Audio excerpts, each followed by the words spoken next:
What happens when two of the biggest personalities in entertainment sit down for what is supposed to be a light-hearted chat, and it turns into one of the most uncomfortable moments ever captured on daytime television? Gordon Ramsay, known for his brutally honest critiques, walked onto the Kelly Clarkson Show expecting the usual friendly banter. Instead, the conversation quickly turned into a tense confrontation that left the entire studio speechless. From the moment Gordon stepped out, the energy felt different. Kelly Clarkson greeted him warmly, but there was a noticeable seriousness behind her smile. After the applause faded and they settled into their seats, Kelly opened with a pointed question. She asked whether it ever bothered him that he had built an empire, in her view, on humiliating people through shows like Kitchen Nightmares, Hell's Kitchen, and Master Chef. The audience immediately fell silent. Gordon, clearly caught off guard, pushed back against the accusation. He insisted that his brand was not humiliation, but honesty. He explained that he steps into failing restaurants and struggling kitchens to tell people the hard truths. No one else is willing to say truths that could save their businesses and livelihoods. Kelly challenged that perspective, arguing that honesty does not require cruelty. She referenced moments where contestants were brought to tears and questioned whether the drama and outbursts were part of the spectacle that draws viewers in. Gordon responded that food safety, standards, and accountability are serious matters. In high-pressure kitchens, mistakes can make customers sick or destroy businesses. In his view, blunt criticism is necessary to prevent greater harm. The debate intensified as Kelly suggested that the appeal of his shows often lies in watching him tear people down. Gordon countered that those who truly watch the programs understand the transformation that follows the tough moments. According to him, contestants either rise to the challenge and change their lives or refuse to take responsibility. The conversation soon became personal. Gordon accused Kelly of judging an industry she had never worked in, contrasting the intense reality of professional kitchens with the polished environment of daytime television. Kelly defended her own career and hard work, rejecting the idea that she had simply coasted on early success. Tension filled the studio as both stood firm. Gordon argued that participants on his shows know exactly what they are signing up for, and that many credit him for pushing them toward excellence. Kelly maintained that there is a difference between maintaining high standards and normalizing humiliation, and that leadership can be firm without being harsh. What began as a routine promotional interview about a new restaurant turned into a sharp clash of philosophies: accountability versus empathy, toughness versus compassion. The audience remained divided, reflecting the larger debate about what effective leadership truly looks like. "Fine, let's discuss it," Gordon said, his voice thick with sarcasm. He argued that everyone who signs up for his reality shows knows exactly what they are getting into. Contestants sign contracts, receive briefings, and understand the format.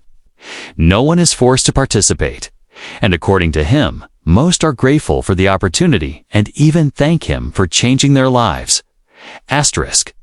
Kelly responded that she was willing to acknowledge those success stories, but she also wanted to address the people who leave feeling traumatized. Gordon bristled at that word. He questioned whether being yelled at in a kitchen could truly be considered trauma, emphasizing that these are adults who voluntarily enter high-pressure environments. In his view, if someone cannot handle criticism, the restaurant industry may not be the right place for them. He even claimed he is milder than many head chefs in the field. The conversation continued to spiral.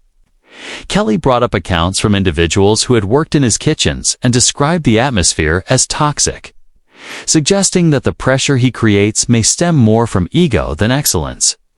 Gordon dismissed the accusation sharply.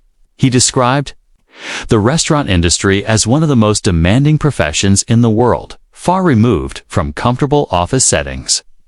Kitchens involve fire, knives, strict timing, and perishable ingredients. A single mistake can ruin service and a health.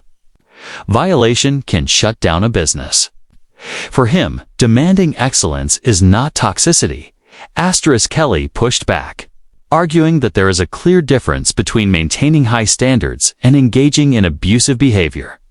She pointed out that some chefs achieve excellence without screaming or humiliating their staff. Gordon challenged her to name a chef at his level who has built a comparable empire without being intensely demanding. Kelly shifted the focus, arguing that his success has normalized harsh behavior and influenced a generation of chefs to believe that intimidation is the standard path to success. Gordon responded bluntly that perhaps that generation needs to understand that mediocrity is unacceptable. In his view, those who make excuses instead of taking responsibility are the ones who fail. The chefs who succeed, he insisted, are the ones who endure pressure and rise above it. Kelly suggested that some people fail not because they are lazy, but because constant breakdown and humiliation destroy their confidence. The audience murmured in agreement. Gordon remained firm, stating that if someone's confidence cannot survive honest feedback, they were unlikely to succeed in such a demanding industry anyway. He added that critics like Kelly lack first-hand experience in professional kitchens, and therefore do not understand the reality of that world. Kelly countered that, dismissing criticism by claiming others don't understand is a convenient defense. Gordon shot back that her world is polished and insulated, while his is one where businesses live or die based on performance. He implied that he would not take career advice from someone whose profession, in his words, revolves around performing and hosting. The tension escalated further. Kelly accused him of letting success justify harsh treatment of others. Gordon stood up, visibly frustrated but not leaving the stage. He spoke about starting work at a young age, enduring intense training, and sacrificing to reach the top of his profession. For him, the real version of himself is shaped by years of discipline, pressure, and hard-earned achievement standards he refuses to lower. Gordon continued, saying he had been pushed to the brink by head chefs who were far harsher than he ever was.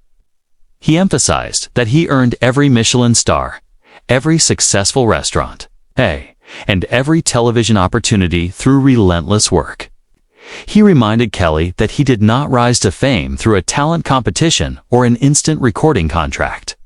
Instead, he spent years working grueling hours in hot kitchens, burning and cutting himself, sacrificing sleep and relationships to reach the top. Because of that journey, he said, he has no tolerance for corner cutting or excuses. When he sees someone not giving their full effort, he calls it out because he knows exactly what true commitment looks like. Kelly stood and faced him directly. She insisted that she had worked hard from a young age as well, singing wherever. She rejected the idea that he was the only one who had struggled for success, according to her. The difference between them was that she achieved her goals without tearing others down in the process. Gordon dismissed that comparison, arguing that their professions are fundamentally different. He claimed his responsibility is to maintain the highest standards in global cuisine, while her role in daytime television centers on being relatable and entertaining. Kelly fired back that what truly separates them is how they treat the people around them. She said she values the individuals she works with and does not see them as expendable. Gordon lowered his voice but maintained his stance. He argued that many chefs who trained under him went on to have remarkable careers. In his view, he has launched more successful professionals than most culinary institutions. He accused Kelly of failing to fully research that side of his legacy and instead trying to create a dramatic moment by challenging him publicly.